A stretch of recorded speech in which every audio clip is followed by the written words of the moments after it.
I just loved the entire Xiuhcoatl World Quest, and the ending was even more amazing, which is the topic of today's video. This is a very complicated one, so I'll cut to the chase, but first, this is a theory video and leaks are prohibited in the comment section. I will use information available in the game, but my theories and conclusions are not to be considered the official lore of the game, unless I got something right and it's confirmed in a later update of the game itself. Well then, grab your golden entreaty and let's jump into the Sacred Mountain of Tollan. Before we can actually talk about the Tollan World Quest, I need to make a short premise that will affect the rest of the video. The Primordial One is not the Heavenly Principles. I've already talked about this in many videos before, the latest and most thorough one being the one called Genesis of Teyvat, but I'll make yet another video specifically on this topic very soon. Still, the main reason behind this theory is very simple.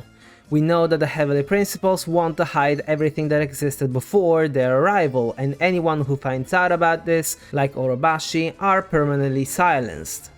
Similarly, Nabu Marikata, an angel, told Deshret never to inquire about the Master of the Four Shades, in order to avoid the Heaven's retribution. Since the Heavenly Principles are an entity that the people and the gods know the existence of and can talk about, if they are the Primordial One, then it simply makes no sense and no one should ask about them, it's contradictory. The problem doesn't exist if the Primordial One is the entity that first created and ruled over Teyvat, while the second who came is a different entity who, just like the Primordial One, created something like a shade of itself, the Heavenly Principles, so that it would rule Teyvat from within on its behalf, and then hid the existence of the Primordial One, so that the world would think that they are the creator deity of Teyvat. Probably because it's so much easier to be worshipped as the creator rather than as an invader. That being said, we learned that Xiuhcoatl, the Pyro or Fire, or actually the Phlogiston dragon, was born on the Sacred Mountain of Tollan, which means that the original lands of the dragons were brought inside Teyvat when it was created, because the dragons helped the Primordial One with the creation of this world. This would also explain why Apep defines Sumeru as her own land, as well as the Primordial Sea being underneath Fontaine, but also why Natlan is completely infused with Phlogiston. Anyway, Xiuhcoatl is also very important because he was the very first dragon of the old world, despite Nibelung being the Dragon King. We kinda already knew this because Kukulkan wanted Xiuhcoatl to ascend to the oldest of thrones, but we also learned that Xiuhcoatl first illuminated the world with his horn and that he is the shaper of the world. Now, Kukulkan explained Phlogiston to us, and it sounded a lot like ShadowXImpact with big words like Computronium that made the whole thing sound very complicated, but in reality, Phlogiston is basically a 3D printer. It can scan an object, say an apple, record everything about it, then you write a command and a iridescent inscription, and it can simply transform into an identical apple. If we add the fact that the blueprints of the world of old are recorded inside the heart of the Sacred Mountain, the concept is obvious.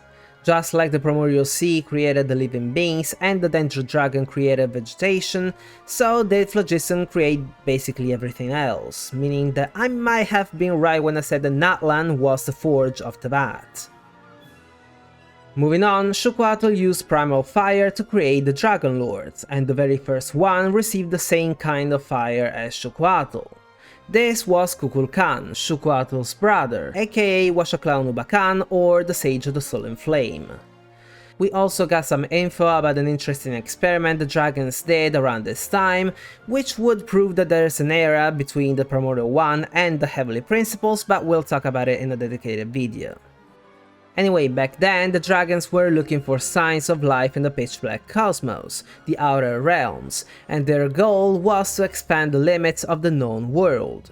To eventually reach these inhabited planets, they built the Tonatiuh, a magnificent city they used to orbit the world like the International Space Station, so way higher than it is now, that would have tightened the sky cable, anchoring it to its trajectory. I think that the Tonatiuh was probably an elevator, like those we found in the city of Tollan, although it really sounds more like a slingshot to be honest. This project though failed because of the arrival of the Heavenly Principles and the creation of the fake sky, which means that originally the people of Teyvat could see the real universe in the sky. When the Reaver from beyond the skies arrived, it brought war to Teyvat and to the dragons. In Natlan, Xiuhcoatl and the dragons fought against the angels that the Heavenly Principles created. The angels were all wiped out except for Xiuhcoatl, who was driven into the deepest of mountain valleys, the Night Kingdom, and the ley lines were completely destroyed. Despite that, the dragons lost, so they fled inside the sacred mountain, and although the Heavenly Principles never managed to breach the mountain, they froze Xiuhcoatl in lava, who then faked his death. The Dragon Lords were fully aware that he didn't die, but they still went with it, probably because it was convenient for them, since they effectively became the rulers of Tollan, earning the right to even judge their own kin. Seeing this poor display of greed, Kukulkan lost faith in the dragons and looked for a way to save his species elsewhere, and he eventually found the humans. Kukulkan then secretly stole primal fire and gifted it to the humans, teaching them how to use it, while also starting a way to systematically reproduce a being with the Flame Lord's blessing. Once he achieved this goal, he created a dragon-human hybrid that would have been able to achieve what the dragons couldn't anymore, and the most successful experiment was Xiuhcoatl. After a while, Xiuhcoatl fled Kukulkan's workshop. The dragons tried to hunt him down, but Kukulkan called it off, saying that he had already caught and disposed of him, which obviously means that he helped him escape in the first place, so that he could live among the humans. Who knows how long after, Nibelung descended from beyond the circles of this world, and I bet you think it means that he's a second descender, but just because someone descended from somewhere, it doesn't automatically make them a descender. Even Ningguang descends from the Jade Chamber, and she's a regular human. As we said before, the dragons never achieved space travel, and as we learn in the finale of the Deep Galleries, Nibelung also wasn't capable of it. This means that Nibelung simply left the human realm and went into the Void realm, another one of the three realms of Teyvat, to acquire forbidden knowledge, that is abyssal power, and bring it back to Teyvat as an alternative source of power, since the Reaver stripped them of their authorities. This sparked the War of Vengeance, during which Xiuhcoatl awoke from his fake death and was corrupted by the Abyss. The dragons lost again, and most of them died, except for Apep, Xiuhcoatl, and I think Ashtaha, who was buried under what later became the Chasm.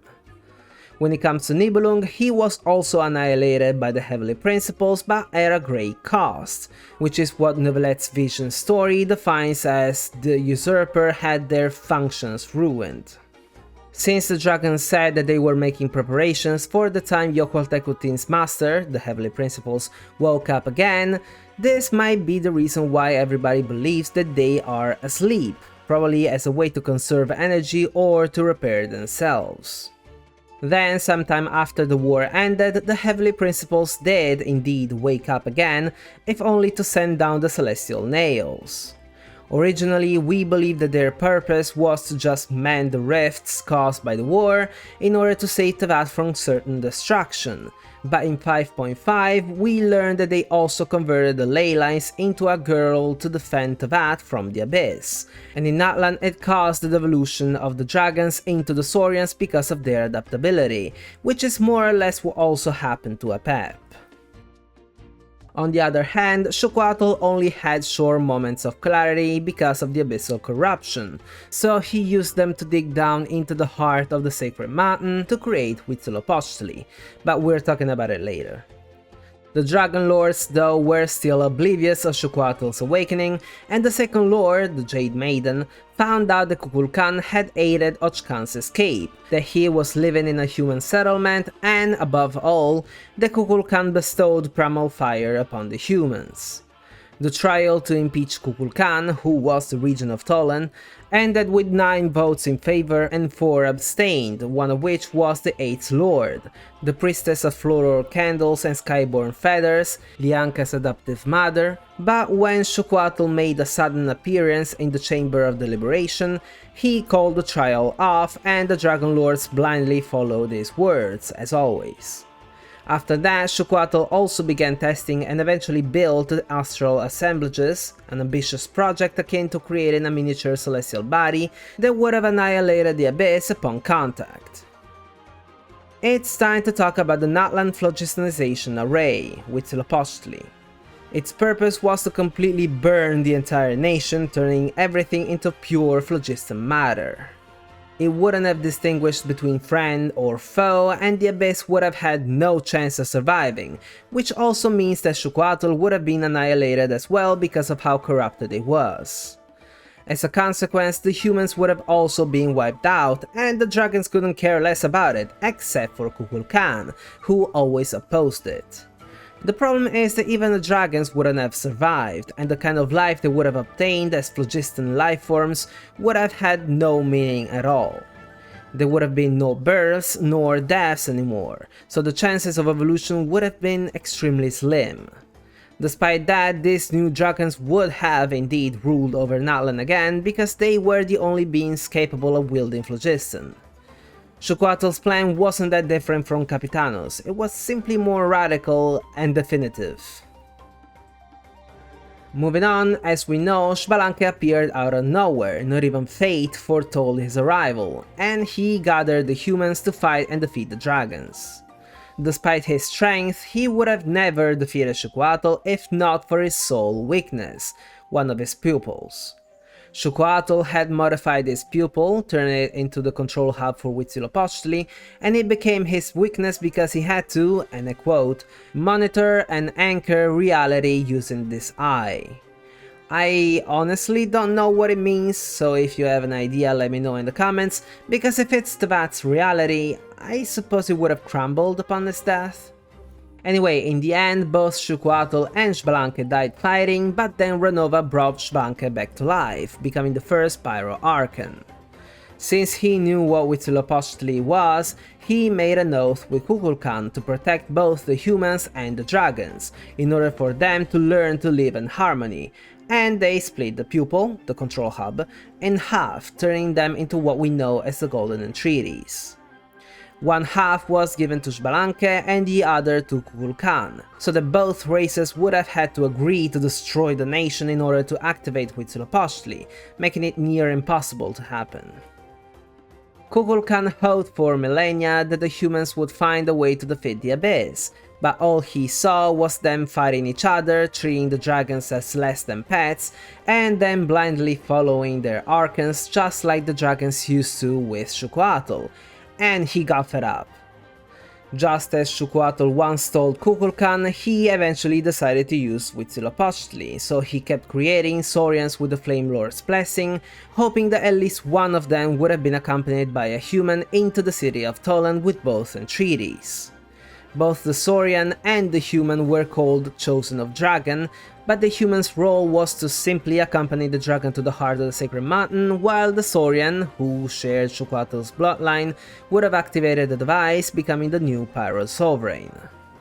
I was surprised that we were allowed to actually destroy natlan during the quest, but obviously the right choice our little buddy took was to deactivate Huitzilopochtli, and deep down this was what Kukulkan was really hoping for, because he never really lost hope in humanity. Now that we're done with the quest, let's talk about some pretty interesting details, starting with the Pyro Authority. Earlier I said the Fate couldn't foretell Xbalanque's arrival, and in one of my videos I proposed the idea that he was the third Ascender. I mean, Fate can see his actions, he defeated a Dragon Sovereign, he somehow talked to one of the Shades and even forced her to write the rules he wanted for natlan, especially one that can bring a person back to life, body and soul, but despite his agreement with Renova, when he came back to life, only his soul was available. At the same time, we also know that Xbalanque acquired primal fire directly from Xiuhcoatl when he defeated him, and this is very important because earlier we also said that the Heavenly Principles never managed to breach into the sacred mountain of Tollan, and they had to find another way to stop Xiuhcoatl. This makes me think that unlike the other dragons, Xiuhcoatl never lost his authority, which is the primal fire Xbalanque obtained. This would explain two important things. First of all, Natlan has no gods. We know that the gods were first born sometime before the celestial nails descended because Kapatsir saw them falling to the ground, but they might have appeared after the first angel rebelled against the heavenly principles. The angels were the guides of humanity, but curiously, right when they rebelled and were expelled from the heavens, the gods appeared and they were tasked with guiding humanity as well, and this sounds as if they were created to substitute the angels. Now, in Neuvlet's vision story, he says that during the Archon War, the fragments of the Primordial were driven to devour each other, so they are the gods who fought each other. If the gods were created with fragments of the dragon's authorities, and if Xiuhcoatl never lost his, then the heavenly principles simply couldn't create gods in Natlan. Secondly, the noses represent the authority over an element, more precisely, an element of the human realm, and these elements, like Xiuhcoatl told us, all come from Phlogiston, just like light refracts into 7 colors. If Xbalanque obtained the Phlogiston Authority from Xiuhcoatl, and he was the third descender who willingly gave his body in order for Renova to write those rules into the Night Kingdom, it would fully explain why the noses, his remains, represent the 7 elements of the human realm. Now, remember how Xiuhcoatl monitored and anchored reality? What do you think it would happen if, say, someone gathered the 7 noses and acquired the Phlogiston Authority, which is capable of reshaping the whole world with a simple writing? The last thing we need to talk about is something Kukulkan mentioned very quickly but that didn't go unnoticed. Apart from the massive structure in the background that looked identical to the Flame Reaver's sun symbol in Star Rail, Kukulkan defined Paimon as that little emissary. I imagine most of you thought we finally had proof that she is a shade, but think again.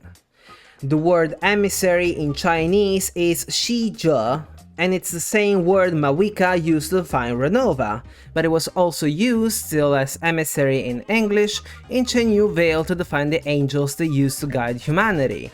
But then, the same Chinese word is used in Finale of the Deep Galleries to define the first angel, and also in the Tiara of Flame referring to the angels, and in the Harmonious Symphony Prelude as a definition for Sibylla, who was an angel, but in these cases it was translated as envoy. So the question is Paimon a shade or an angel? I was told countless times that she looks like Yana, so she has to be the sustainer of the heavenly principles, but does she really look like her just because she has white hair? On the other hand, Paimon is Lucifer's most faithful king in the Ars Goetia, so I wonder, could it be that Paimon, the one in ShadowXImpact, is simply the first angel from Hyperborea? I mean, if she were a shade, I would find it very weird that neither Xiuhcoatl nor Renova even addressed her, while as the biggest rebel of all time, it would make sense to just ignore her. I do still have doubts, mainly because Xbalanque said, "Blessed One 1 and Blessed One 2. Which sounds like the Traveler is part of or belongs to Paimon in some way. If we want to go for the craziest theory I could come up with though, and mind that this is pure madness, so nothing you should truly consider, then we could think that the twins may be the Voyager's descendants or even kids that she, as the boy she possessed in Teyvat, had with the first angel. If the Voyager is Octavia, one of the witches of the Hexen Circle whose home planet was destroyed, then this would explain why the twins are looking for a new planet to call home after theirs got destroyed, but also why Ether is a descender who doesn't belong to Teyvat because he took after the Voyager, while Lumine somehow comes from Teyvat because she took after the first angel who had been created in Teyvat. Wait, does this mean that Paimon is either Lumine's mother? The heck are you on about? Okay, I'll stop with this madness before you start thinking, or you finally realize that I have lost my mind. And that's it, I hope you liked the video. If you did, don't forget to leave a thumbs up, and if you're interested in Genshin Impact Theory videos, consider subscribing. As I said before, I'll start working on the video about the Primordial 1 and the Heavenly Principles, but I think I'll make one about Albedo's Archon quest first because it was absurd, especially the ending. Well then, thank you so much for watching, and until next time, over and out.